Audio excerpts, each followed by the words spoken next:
Hi folks, this is Dr. Virender Sodhi, first Ayurvedic and Naturopathic physician in USA. Heart attack is number one killer worldwide. Uh, the Indian population even have more heart attacks than the white American population. It's more common in also blacks. Interestingly, immigrants get more heart attacks, almost all diseases more. There are a lot of reasons for that. I think one of the reason is that they get uprooted from their social background, and it's a lot more stressful for people to live in another country, another environment where they don't have the same kind of festival, same their families, and they're also the nutritional foods have changed. So today I'm going to talk to you and let you know that what kind of testing you need to do to prevent heart attacks. Yes, you can prevent heart attack.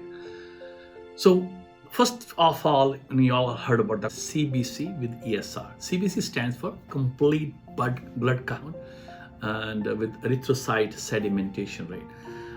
What erythrocyte sedimentation rate is, you put the blood in a tube, and then how faster they drop, that is the indication of some kind of ongoing issue with your body. Like the ESR can be raised in inflammatory diseases, can be raised in tuberculosis. So it gives us, it's a very cheap test which everybody can do. But I've seen that even ESR is not added onto the test. It measures your white cell count, which has all your polymorphs, and then the lymphocytes and basophils and eosinophils. They all have a very much importance, and they are very particular. Then also measure your hemoglobin. Hemoglobin is the direct measurement how much blood you have in your body, and the iron actually, and then red blood cell, platelets are very important, because if you have a high number of platelets, it causes more stickiness. If you have a low number, you're going to bleed to death. So with all these things, you will see that you get a much more better understanding. Another test which is called cholesterol, and cholesterol is still important, but in my personal opinion is not the most important test which you can do. You can check your total cholesterol, LDL, HDL, and also the cholesterol has been beaten too much. The importance to cholesterol has been given excessively. If you read the studies, you see that you're not gaining much effect by lowering cholesterol with the current statin therapies. And this is another subject. We'll talk about that in another video. So one other factor which you want to do is the lipoprotein A. Lipoprotein A is a genetic component, and this is a protein and fat molecule. When people has elevated lipoprotein A, they have up to 60% more chances of getting heart attack. So very important. And interestingly, I've never seen any cardiologist measuring it. Maybe very enlightened cardiologists may have measured it, but majority of the time is not measured at all. Next one, another test which is called NMR LDL particle size. So as the test says, you are measuring what size of particle of your cholesterol is, and the larger the particle, the better it is. So this test can tell you can have the LDL number higher, but if a small LDL number higher, that is a more risk for you than the larger LDL particle. So people who live longer, they have high LDLs, but they have a larger particle of the LDL cholesterol. Then this test which I like to suggest to you is called calcium scoring testing. So this is a CAT scan of the heart, and you check out that what deposits of calcium you have in your coronary arteries. It's a very precise test. It has come in and out of the favors of the cardiologist. Now it's again becoming a darling of the cardiologist, and is not covered by insurance in most of the time, but it's a very inexpensive test. It's only cost less than $100, and you can ask your doctor to add this test to you. What this tells you that how much calcium deposits you have on your blood vessels. The more calcium deposits you have, the more problem you have with your heart and the stroke, and even you're getting peripheral artery disease. A lot of people don't pay any attention to peripheral artery disease. I just want to tell you, as long as you have calcium deposits anywhere in the blood vessel, you are asking for trouble. So you want to get that out. And the best score in this one, which I tell, is a 0. And if you have a 0 score, that is your best arteries, blood vessels are doing good there. Next one, again, a lot of even cardiologists doesn't admit this. It's called C-reactive protein, high sensitivity C-reactive protein. So this is the inflammation marker, that how inflamed are your blood vessels. And almost any disease in the body is inflammation. I measure for everybody because I want to see what is the going on inside the body. And you have a high C-reactive protein, you are asking for trouble. Again, people who has a high C-reactive protein, they have a 60% chance of getting more heart attacks, strokes, and cardiovascular diseases. So very important for all of us to look into this test. The next test is a thyroid. So thyroid is there is a lot of hormones thyroid gland make. There's a thyroid stimulating hormone, free T3, reverse T3, free T4, and the majority of the time, even endocrinologist does not order this test. And this gives you a lot of information.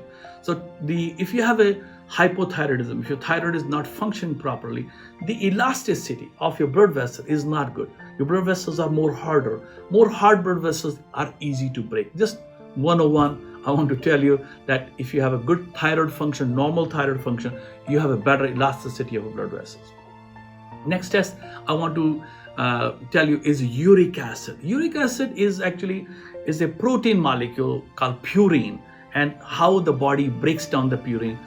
There is a disease which is called gout. When people has a gout, they have high purine levels, and in their blood vessels are uric acid. And people who has high levels of uric acid, their blood vessels, what we call endothelial dysfunction. What that means is that your blood vessels are not as elastic, and they are easy to break. And then when you have easy to break, you get more heart disease. Then next test this is very important test, is called fasting insulin. So as I said, you have to be fasting for almost 12 hours. And if you look around our society today, almost everybody has extra weight on them, and they have high levels of triglycerides. And if your fasting insulin is high, you have a lot more chances of getting heart disease, obesity, triglycerides, and diabetes, inflammation, cancer. So fasting insulin is very, very important. And the current way how the society is going, we are just ruining our health because we are not eating properly.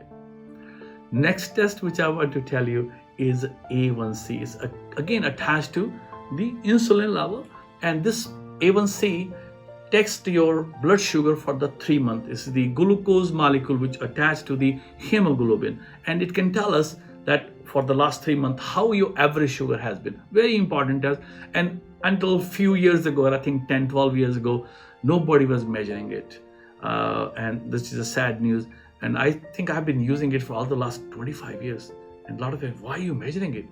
But it can tell you if you're pre-diabetic range, if the numbers are above 5.6, you are going into pre-diabetic phase. And just to 101 on the sugar, the kidney has a threshold of 90 blood glucose. And if your blood sugar are higher than that one, then the sugar crystallizes in your blood vessels. And where it crystallizes? In the capillaries. What are the capillaries? Capillaries are the connection between the arteries and the veins, where they're connecting. And they are so small, the capillaries are so small that your red blood cell can make a file, make a line. And at this place where they dispose of oxygen and nutrient to you. And when the sugar is higher, they start crystallizing in small blood vessels and destroy the blood vessel. That's why when you have a diabetes or pre-diabetes, your chances of getting heart attacks increases 4-fold. Imagine 4-fold heart attack, and we're already getting 43% heart attack. You don't want diabetes with it. Next release is a homocysteine. Homocysteine is again derived from amino acid and is dependent on B vitamins, B6, B7, B12. And again, when you have a high level of homocysteine, your blood vessels become more damaged, and it causes hypertension. Smoking also increases your homocysteine. People will get angry, by the way. People who are more angry has more higher level of homocysteine. So don't get angry, guys. It's just killing yourself, nobody else. So make sure that you also ask your doctors to check for homocysteine levels. Next test which I like to do is the RBC magnesium, not serum magnesium, because serum magnesium is only 1%. The RBC, but the red blood cell carrying the magnesium, is very important.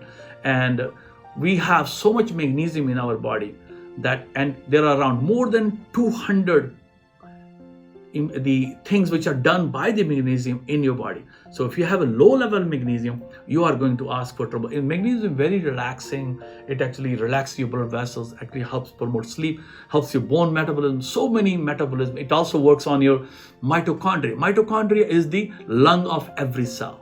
So if your magnesium is low, your mitochondria is not going to function properly and you can have problem.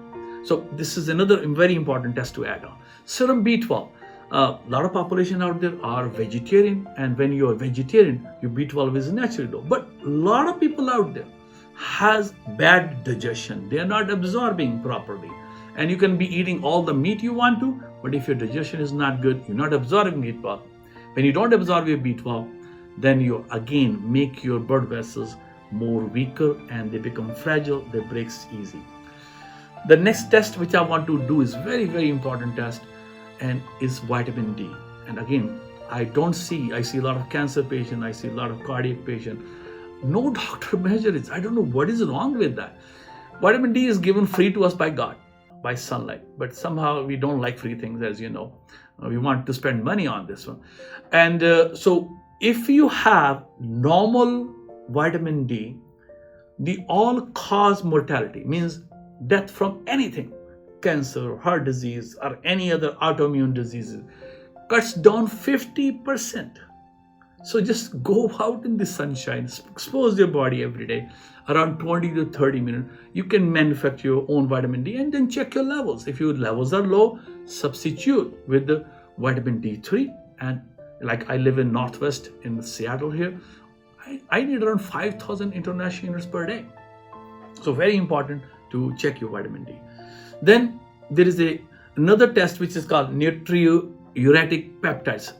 And natriuretic peptides are made in the heart, and there are two kinds, BNP, ANP. And BNP stands for brain natriuretic peptides, and ANP stands for atrial natriuretic peptide. And when you have the issues with your heart, it gets released and you can measure it, and it causes the more heart attacks, more hypertension in people. People who has dilated blood vessels have raised level of these natriuretic peptides.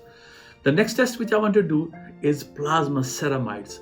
And again, this is made by all the body tissues. And when there is inflammation, you have metabolic dysfunction, you get more plasma ceramides and causes more damage to your system. Then troponin is the gold standard for checking if you're having a heart attack. And this is again a protein which is found in the cardiac muscles and released into bloodstream when there is a inflammation or trauma or stress or damage to the heart. So this is a kind of more a diagnostic test for heart attack.